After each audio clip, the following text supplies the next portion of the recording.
pretty shocking stuff coming out this week. Something that has probably been pretty painful for you and your family because you haven't been able to defend yourself. No, I mean, I obviously have a role in it somewhat, but I've, admitted to that and I've faced that, but I've had to be quiet, and, being quiet isn't my forte. For 2.5 years, I've wanted to tell my side of the story. On social network, I've gotten killed, but I feel somewhat vindicated. I'm just terribly disappointed in the system and the fact that I know I'm the big bad wolf. I know I'm the bad guy. I know I'm Mr. Johnny Outspoken, People's Hammer, and there's a certain amount of irritation and polarization that comes with me. I get it, but that's not supposed to have any bearing on whether I've been a victim of a crime. And I would hope that that everybody in Hillsborough County would be treated fairly, regardless of your race, your color, your religion, your job, whether you're a community activist or a shock jock blowhard like me. You should be treated equal. We should. What are we in the 1950s? I mean, it's ridiculous. It's sad. It's sad that a sworn constitutional officer, an elected official, is using personal feelings to dictate what doesn't get charged in Hillsborough County. I don't know how far I can take this, but I'm going to take it as far as I can. I have a pretty good delivery mechanism, and I'm not going to let it go. I'm not letting it go. Would you describe your feelings almost as blood curdling? Yeah, numb. Not even blood curling, just numb. Like, this is the kind of stuff that you see in the movies. This is the kind of stuff that you see on Dateline and 60 Minutes and all those type of journalistic segments. You don't see this. This is the good old boy network, and this really is what gives the South a bad name. This is what people in New York think we do down here in Florida. Man, they got a bunch of good old boys down there, and Billy Joe Bob is related to the other dude, and he ain't gonna get in trouble. We just solidify their point on something like this. It's ridiculous. So when you read, you've been taking a couple days now to read through the report on air, and you've been very vocal about it, and we appreciate you sitting down with us today. Mm-hmm. Is it almost like reliving it every time you read through there?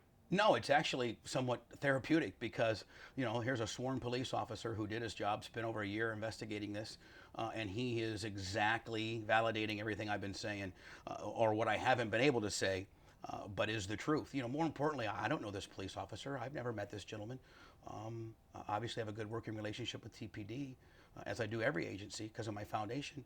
I don't know this guy. He's a sworn 20-some-year veteran, good cop, and he got to the truth. The truth is what he says it is. And how does that not get prosecuted in Hillsborough County? Because you're Bubba the Love Sponge. That's why. And that is the most unfair thing. I can't even comprehend it. I can't. And I'm not trying to be the victim, please. But it's clear cut. It's clear cut. But you are the victim. This wasn't a radio stunt. I mean, you're famous for your radio stunts, but this wasn't a stunt. No, I mean, it wasn't a stunt. And unfortunately, a lot of stuff that's been going on hasn't been a stunt. I wish it was, because with the stunt, you plan it, you know where there's a payoff. And this isn't a stunt. This is real life. And it's sad. It's just, whew, I've been a hot mess lately. What's that like? Because, yeah, you're an online, you're an on-air personality, and you carry that through most of your life. But you're still a person. And reading those comments, it made me uncomfortable reading some of them online. What's that like being on the other side? Well, I do play a character. I mean, like, Brendan knows me personally, and I know, Dennis and some other people at Channel 28, and they know that the big bad wolf Bubba persona is a lot of showbiz. And I'm a dad. I'm a business owner, but I'm an entertainer as well. And as a dad and as a man who's not on the air 20 hours a day. I have feelings. I have emotions, and it's been tough. A lot of my stuff that I do is self-inflicted. This is somewhat self-inflicted. I'm not going to run from that. But for nobody to be held accountable for this is a crime. It's a crime in itself. I just hope that somebody looks at it with unbiased eyes and comes up with a different conclusion. And if somebody looks at it and it gets a special prosecutor and they've determined that, well, that's far more palatable than Mark Ober making that decision. Let's be honest. Well, I personally think it says it all in the last paragraph of the police report in the summary, where it says that, that he brought it in front of prosecutors and they basically said no, and he said, it's kind of out of my hands at this point. And when you get through 15 pages of lies and deceit, and you get down to that last line. Yeah, I mean, it's gotta take your breath away. well, and if this particular investigation on this particular extortion crime, stolen property crime, was my only hiccup with Mark Ober, okay, I don't think it's the right call. But I have a long history with this guy. This guy made up trumped up state statute charges that weren't on the books for my hog stunt that I did that I don't feel comfortable, that obviously I am not proud of now, but it wasn't illegal. The guy testified civilly against me in a name calling trial. I don't know if there's any state attorney in the history of our country that's ever testified civilly against a person that he tried to prosecute criminally. And so that happens to me. While he's testifying against me civilly, he's using the power of his office to try to sway the jury. He tells the jury that I was found not guilty by a jury of my peers in the hog deal, but doesn't mean that I'm innocent. Isn't that exactly opposite of what this guy's whole career has been built upon? Isn't that exactly what this guy stands for? That the system will work and that you're innocent until proven guilty, and that when you are proven innocent, you're not guilty. There's no double jeopardy. They can't retry you. We have checks and balances in our judicial system, and Mark Ober doesn't recognize them. And for a little podunk, cowtown, 13th Circuit state attorney in the overall spectrum of our country to think he's got that much power and do what he did to me is something that I'm going to take as far as I can, so it doesn't happen to the next guy. So, Bob, where do you think your friction between you and Ober started? My friction, I know exactly how it started.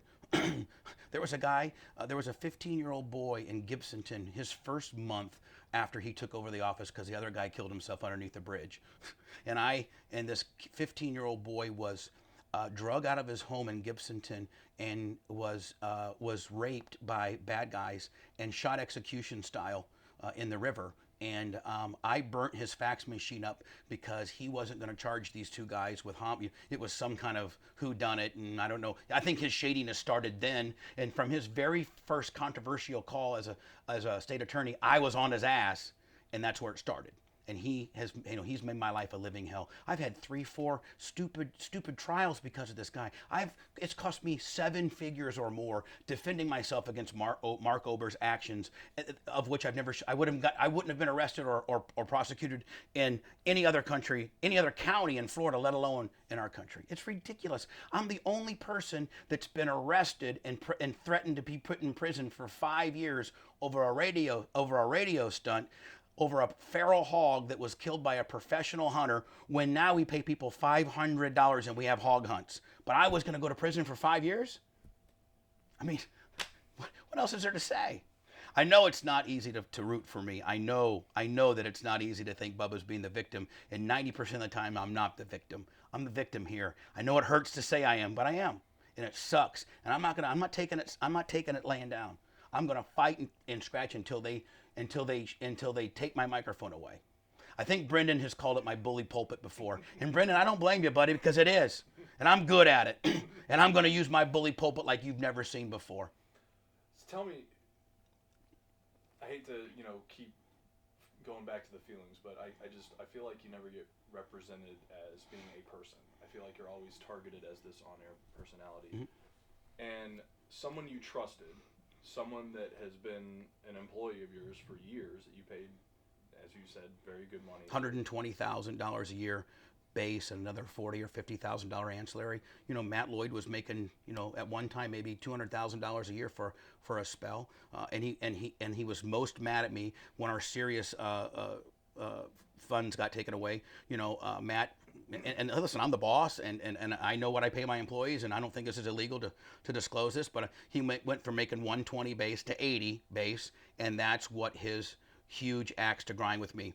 And you know how many men and women right now that are watching this television program would love to get paid $80,000 for a 4-hour radio show? I think most people would. That's not, bad living. And maybe he didn't make as much as me. Maybe he always felt as if he needed to. That's where all this stems from. I didn't do anything to his wife. I didn't disrespect his family. I didn't take his girlfriend away. All the things that guys can do. No, I had to cut his pay because my revenue model decreased by 71%. That's it. And have you? I mean, I'm sure that you've come up with some theories in your head. What do you think, knowing him? Because I don't know him. What do you think led up to his mindset? I mean, obviously the pay cut, but did you ever see that in his mindset that he would extort you? Oh, he and was your always, best friend? he was always keeping score, and he was always real cheap, and always, in that way, comparing this and that and what have you. But I just thought it was him being him.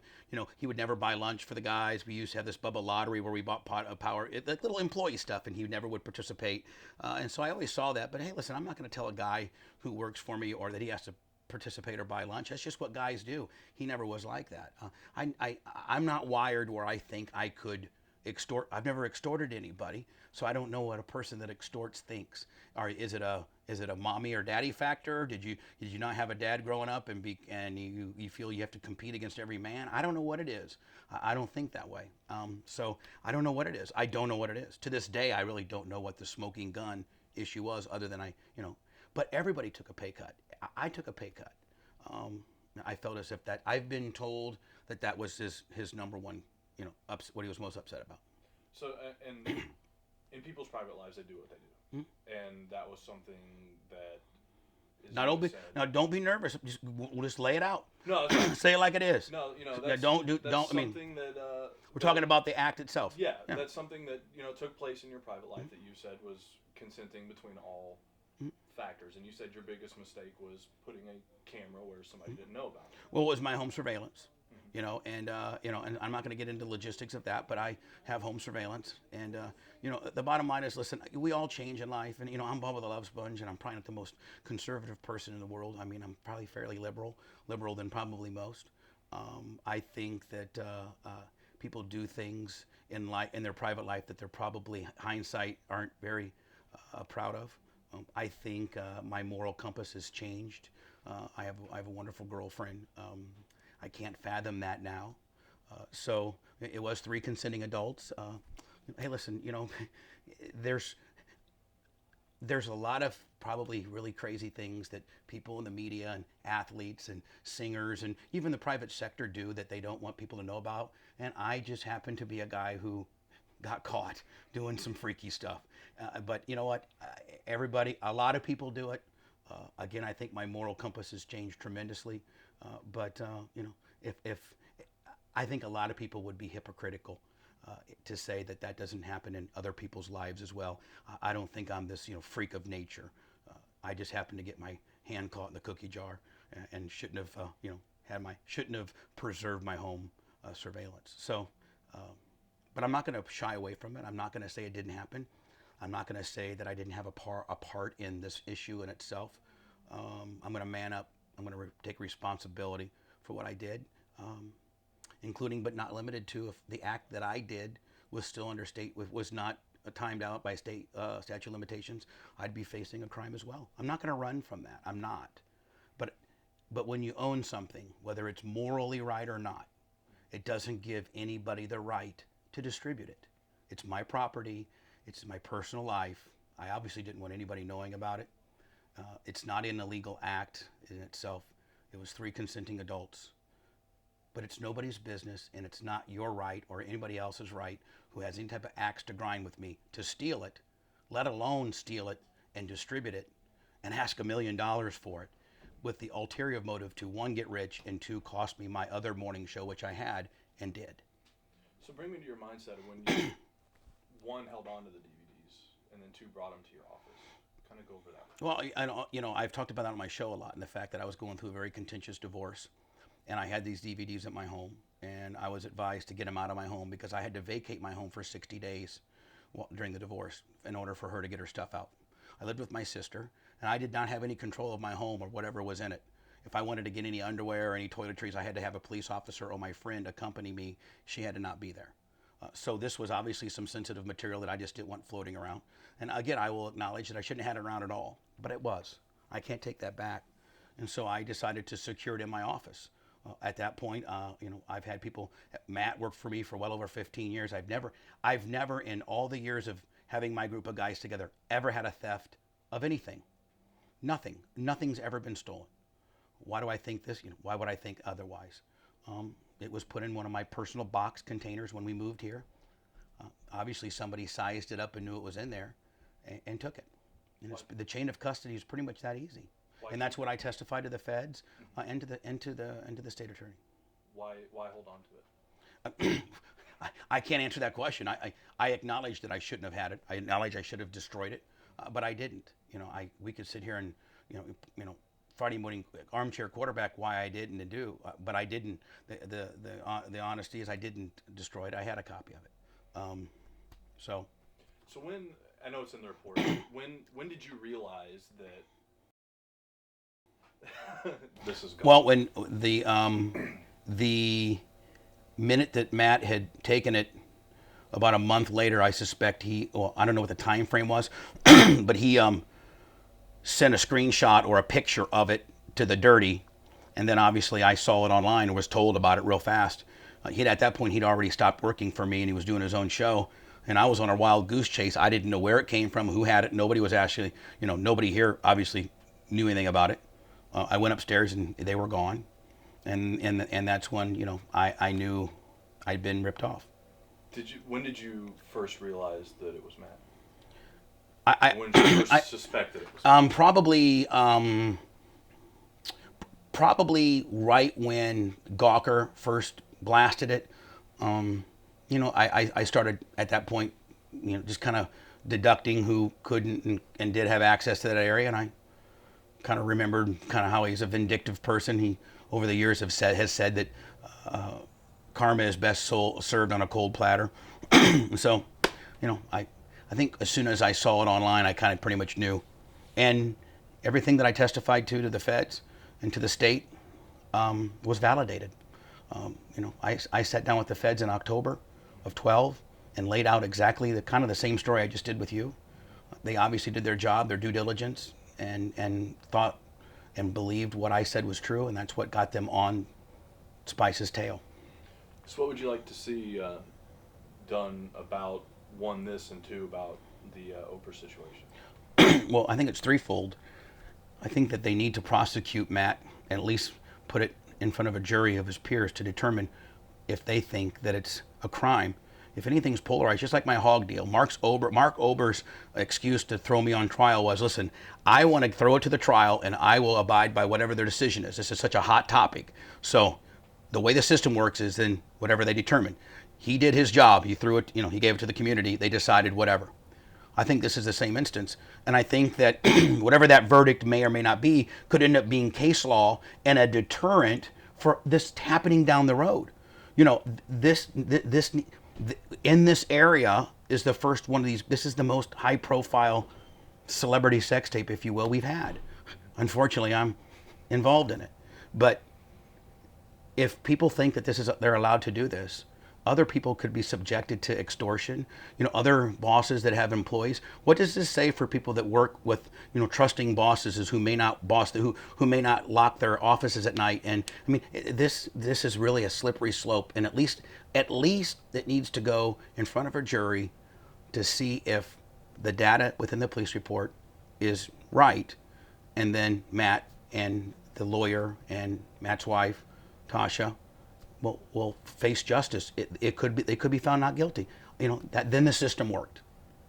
And with Ober, anything short of him being removed for office or somebody running against him and beating him, and finally the voters of Hillsborough County can stop this good old boy network, and just because he's got the big Republican machine behind him and he's got name recognition, all the old bags out there that are just going to mark straight R ticket, or based on who's the most popular or who has the most yard signs. Most elections are determined by who has the most yard signs and who's the most popular. It's pretty sad, to be honest with you. And I think what we need more than anything in our country is term limits. These local officials that are allowed to have as many terms as they want only breed corruption, the good old boy network, connections, insider trading, and it's going to happen until we put a stop to it. Now, looking back, I mean, you've known Spice for how many years, you think? Since 1996. So 96, so 20 years. 20 years now. Did you ever think that he could weave this web of deceit and what he did? I mean, we're talking involving children's bank accounts. No. I did not know that any idiot who probably has made $1.5 million or $2 million since working for me would jeopardize that for $8,000 from TMZ and put it in your 10-year-old stepson's bank account? I'm sorry. I like to take gambles, and I'm a high roll and bet on myself person, but those odds are horrible. I don't get it. So you think he ended his career over $8,500? Yeah, I think Matt Lloyd's done. I think he'll never be on the radio again. I think that he'll be he'll never sign the front of the check. He'll always sign the back of the check. He'll never work for himself. He'll never be successful. He'll certainly never be in radio again. Would you want to work shoulder to shoulder with a guy who just embezzled the guy who he worked for 20 years? This guy was selling mattresses at Clearwater Mattress and was a high school dropout. And I took this kid and developed him into a huge radio phenomenon. And look what I never did anything to the guy. So, buyer beware if you hire him, in my opinion. And there's an offer on the table. Oh yeah, I made an offer. Yeah, I mean, hey, I'm a fair man. The Bubba plea deal. If he wants to come into the studio, I have every one of my lawyers, and unfortunately I have a lot, are biting at the apple to take a civil bite at this thing.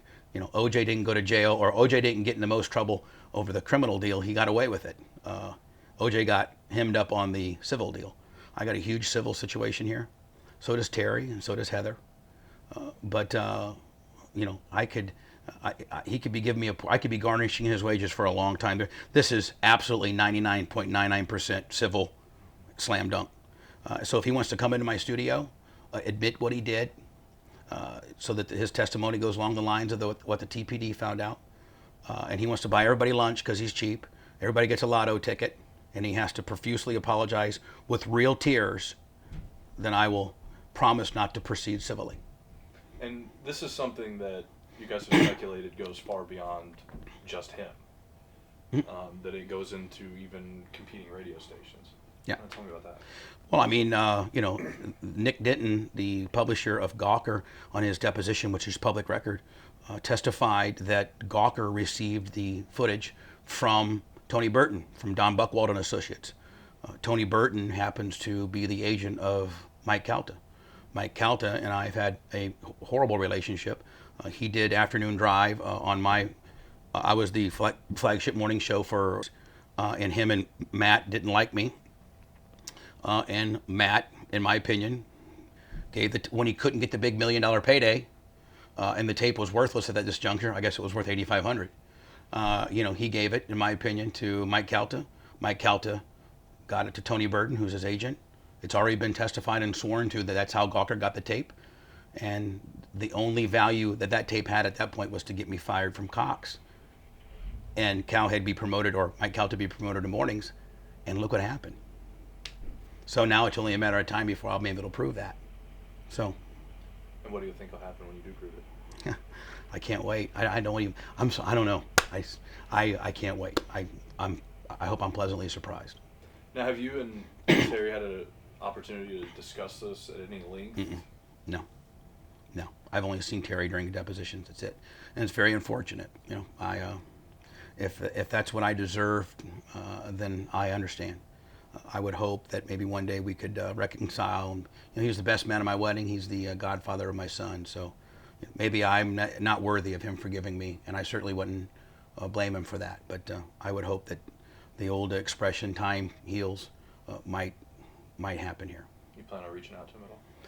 No, not anytime soon. We had the civil trial that's coming up, and then maybe after that, that might be a better time. But right now, we have to concentrate on the civil trial, or he does at least. And I gotta, go and testify. I'll probably be the key witness on that, and I need to be truthful, and I will be.